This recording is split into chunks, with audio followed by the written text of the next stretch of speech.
তাহলে বাজাদা কিভাবে গড়ে ওঠে?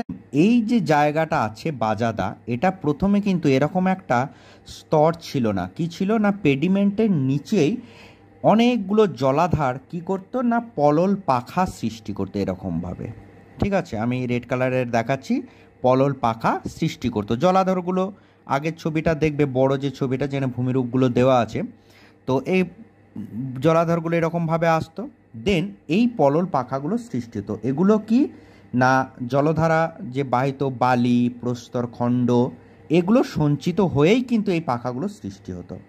এবার এই পাখাগুলো বড় হতে হতে একটার সঙ্গে আর একটা যুক্ত হয়ে যায়, তখন এরকম বড় একটা পলি স্তরের সৃষ্টি করে, পুরো বড়। তখন আর এই পলল শঙ্খ মানে এরকমভাবে ছোট ছিল, তো তারপর বড় হয়, আরও বড় হয়, দিয়ে দুটো যখন একসাথে মিশে যায়, তখন এই দুটো কি এটা দেখে আর মনে হচ্ছে যে এই স্তরটা দেখে যে এখানে আগে দুটো পলল পাখা ছিল, মনে হচ্ছে যে একটাই ছিল।